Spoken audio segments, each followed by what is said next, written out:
Imagine living in Rome, the most powerful city of its world, surrounded by temples, baths, aqueducts, marble, and imperial power. But you are on the 5th or 6th floor, in a narrow, dark room with no private bathroom, no running water, and no real possibility of cooking. Because lighting a fire in there was not a domestic scene, it was a collective threat.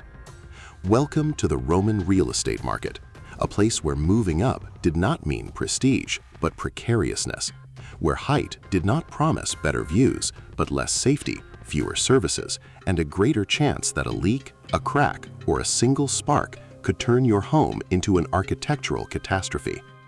In Rome, luxury was below, above was risk. And that reveals an uncomfortable idea. The housing crisis is not a contemporary obsession. Ancient Rome already knew extreme density, mass renting, real estate speculation, fragile buildings, and that brilliant urban habit of turning a basic need into a source of revenue. Very civilized, very imperial, very profitable. The question is not only how Romans lived in these apartment blocks. The question is, what happens when a city grows to its limit? Land becomes an extraordinarily valuable asset, and housing stops being merely shelter and becomes an economic mechanism. This video is not exactly about Roman houses. It is about how architecture reveals a society, who occupies space, who controls it, who rents it out, who profits from it, and who lives every day inside a calculation of profitability. Rome came to function as a true ancient megacity. Its demographic pressure was immense, and urban space was limited. In that context, the difference between ways of living was brutal. On one side were the domus, single-family residences of the elite. On the other were the insulae, apartment blocks where most of the urban population lived. Specialists estimate a revealing proportion, around 40,000 insulae compared to fewer than 2,000 domus. In other words, while a minority occupied large portions of urban land, the majority was absorbed into dense, vertical, deeply hierarchical rental buildings. And this is where the architectural problem begins. When land becomes too valuable and the population keeps growing, the city looks for an obvious escape, building upward. But growing in height does not necessarily mean progress. Sometimes it means efficiency. Sometimes it means overcrowding. And sometimes it means profitability built out of cheap brick, timber, darkness, and fear of collapse. The orthodox version would say that Rome developed housing solutions for an extraordinarily dense city. The less complacent version would be this: Rome learned how to compress bodies vertically. The insulae could reach 5, 6, or even 7 stories. They were built very close to one another, with narrow streets, little access to light, and an extremely intense urban coexistence. Some scholars have compared that concentration to a form of human storage, an uncomfortable image, but a very effective one. Because when horizontal space runs out, the popular body becomes a stackable unit. Rome also lacked clear zoning. Housing was not isolated from economic activity. Shops, workshops, bakeries, food stalls, and apartments could coexist wall against wall, floor against floor, noise against noise. Living in Rome meant inhabiting a permanent mixture of hammer blows, voices, carts, smells, smoke, commerce, and movement. The house was not exactly a silent refuge from the city. It was a room inside an urban machine that kept running even when one was trying to sleep. And this is where the first mechanism of this crisis appears. Density did not only occupy space, it also invaded the body, the ear, the sense of smell, and everyday life. But density by itself does not explain the crisis. One decisive ingredient is still missing: profitability. The insulae were not, for the popular classes, a stable path toward property ownership. They were rental buildings. Their owners, aristocrats or developers, conceived them as structures capable of producing constant income. Every floor could generate rent. Every room could generate rent. Every ground floor shop could generate rent.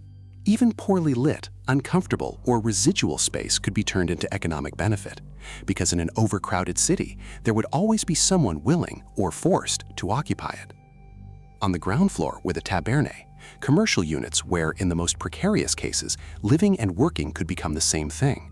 Some families slept in the very space where they sold goods or produced them, with wooden mezzanines used as bedrooms and an opening toward the street marking the boundary between business and home.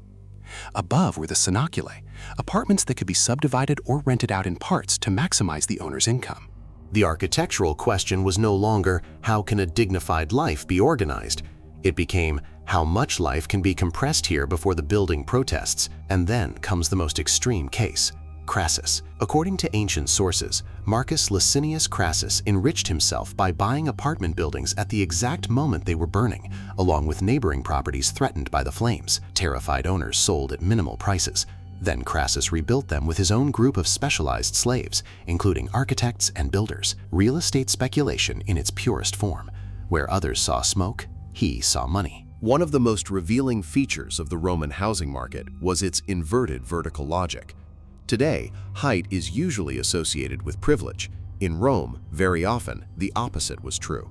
The first floor was the most valuable space in the building. Larger apartments, better equipped, with balconies, private latrines, and even access to running water.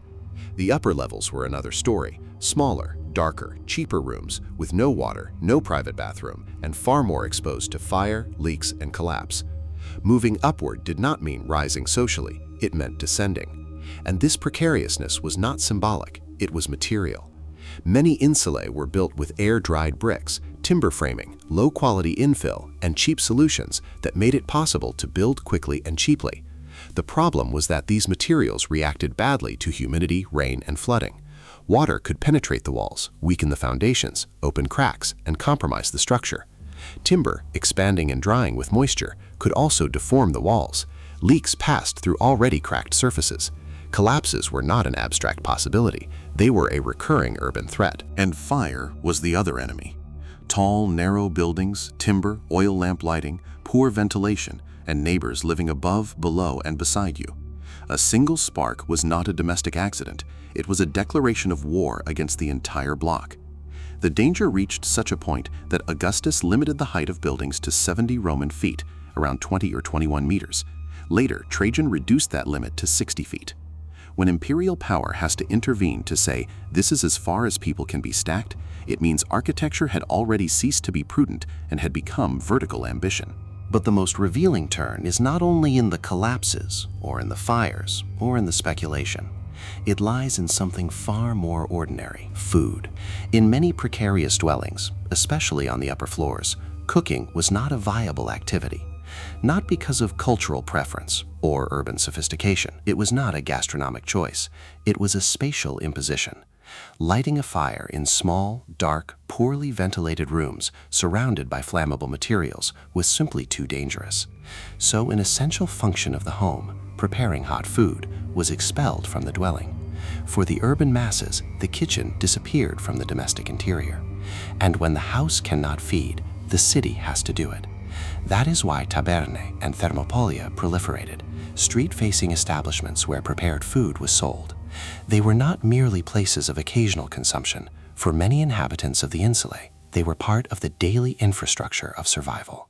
The street completed what the dwelling could not sustain. The elite could have a kitchen inside the domus, although relegated to secondary areas associated with smoke, labor, and service.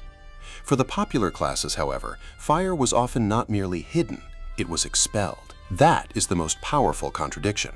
In the city of aqueducts, monumental buildings, and imperial engineering, a vast part of the population depended on the street to solve what their own dwelling could not provide. Because a house is not defined only by its walls. It is defined by the amount of life it allows to remain inside. Let us return to that opening scene. Rome, the city of power, marble, engineering, and imperial grandeur. And at the same time, Rome as a city of rents, overcrowded insulae, upper floors turned into a form of social punishment, cheap materials, recurring fires, collapses, kitchens expelled from the home, and streets functioning as collective dining rooms. The Roman housing crisis was not merely a problem of space, it was a way of organizing inequality. Architecture did not only house the population, it classified it. Below, better services. Above, greater risk. In the domus, spaciousness. In the insula, compression. In ownership, stability. In rent, vulnerability.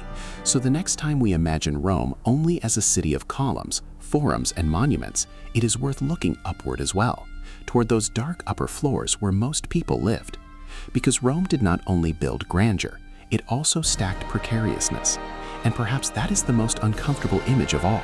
While some inhabited the city as owners of the ground, others inhabited it as tenants of danger.